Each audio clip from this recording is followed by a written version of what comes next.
Hello, everyone. My name is Nicole Scappy, and I work on the education team at the National Hemophilia Foundation. It is my pleasure to welcome you to NHF's Super 7 Storytime series. Super 7 is a children's book targeted to kids ages 8 to 12 with ultra-rare bleeding disorders, but everyone will find something to enjoy. The series will include various bleeding disorder community members who share a little bit about themselves and read a chapter from the book. If you couldn't join us during NHF's Pajama Book Launch Party, please watch the party on our YouTube channel where Dr. Lynn Valentino reads the first chapter of the book. And please note, every week NHF will publish a new video with a chapter reading from the book Super 7 for you to watch on your own time. And you'll also notice our guests are in pajamas, and we encourage you to watch these in the evening in your pajamas too. And with that being said, I'd like to welcome our next guest of the Storytime series, Troy Longman. Hey, Nicole, thanks for having me. Hey, Troy, it's so great to have you here with us today. Thank you. It's great being here. Well, with that, before we get started, I actually want to ask you a couple questions so that our audience can learn a little bit more about you. So I'll start off simple. And the first question is, what state are you from? I'm from Florida. And I bet there's lots of sunshine in Florida. There is. It's nice and warm right now. Oh, I'm very jealous, but it's kind of where I'm at, but not as warm as Florida. All right, so moving right along. So my next question, if you're comfortable, do you mind sharing your community affiliation? Yeah, so I got diagnosed with a bleeding disorder when I was 14 with dysfibrogenemia, and it's a very rare disorder, and the nurse convinced me to go to camp, and then I got involved with NYLI, and I've been involved since. That is amazing. Isn't it crazy how NYLI just pulls you into this world camp, NYLI, your chapters bring you into this amazing community? It's great.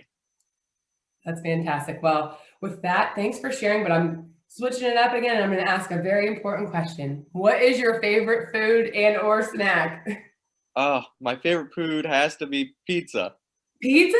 Oh my gosh, excellent choice. So you know my follow-up question. What kind of pizza? I just like the regular old pepperoni pizza. Okay, so pepperoni. You're a pepperoni guy. And that's it. Nice and simple. You're making me hungry. I could go for like a pepperoni pizza right now. All right. Next, let's see. So my last question I'm going to ask you is, why is the book Super 7 important to you? Super 7 is important to me because growing up with a rare bleeding disorder, I felt like I couldn't connect with many people. But being involved with the bleeding disorder community definitely showed me differently how I can connect with everybody. That's incredible and very well spoken. Thank you for sharing that with us, Troy. Well, with that, I think I'd like to pass it off to you to read us the 4th chapter of Super 7. Troy, would you do us the honor? Yeah, let's read chapter 4. All right. It's all right. You. Chapter 4. Hey, Tanner. Jax was waiting for me beside the bike rack. Hey, Mr. Johnson. Hey, Vicky. Jax waved to my dad and sister as they pulled away from the curb. He was heading over to drop Victoria at the elementary school now. My family and Jax's family were pretty close. Jax has been my best friend since Mom, Dad, Victoria, and I moved here 2 years ago. We lived in a town a few hours from here, but my parents thought it would be best if we came to the city to be closer to a major hospital. Yep, that's because of me. I remember Victoria didn't want to move. She cried when she said goodbye to her friends, and I wasn't crazy about it either. But if we haven't moved here, Victoria never would have met her new best friends, Mara and Riley. And, well, I never would have met Jax, so there's that. On my first day of 6th grade, Jax sat behind me in class.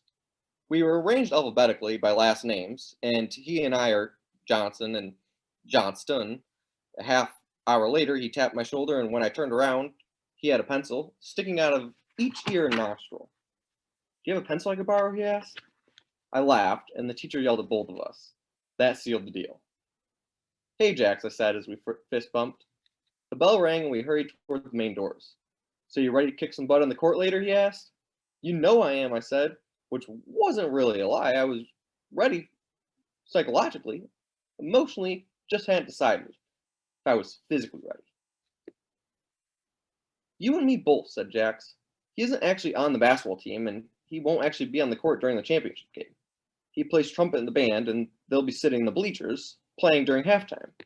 It'll be noisy and fun for sure. Jax says he's the power forward of the band, and I'm, well, not exactly sure what that means, but I I think it means he's good. Coach Velasco was standing by the school doors. He teaches social studies, and we're supposed to call him Mr. Velasco in class, but we can tell he doesn't mind if we call him Coach by accident. He nodded to us, and I swallowed nervously. "Hey, Seven," Coach called. He always calls the guys on the team by our numbers. "Ready to show those Cougars who can't be messed with?" I am," I said, which sounded super dumb. Coach didn't notice, though, and the bell rang. There they are in class. It's a good picture of them meeting in class for the first time. Coach said, "See you at the gym at 3:45 sharp, Seven." He called after us. "We're counting on you." I nodded and slipped past him. "What's up?" Jax asked as we hurried down the hallways. Noticing my expression, I shrugged. That's chapter 4. Wow, that was incredible, Troy. Thank you so much for reading to us. And Thanks also, for having me, Nicole.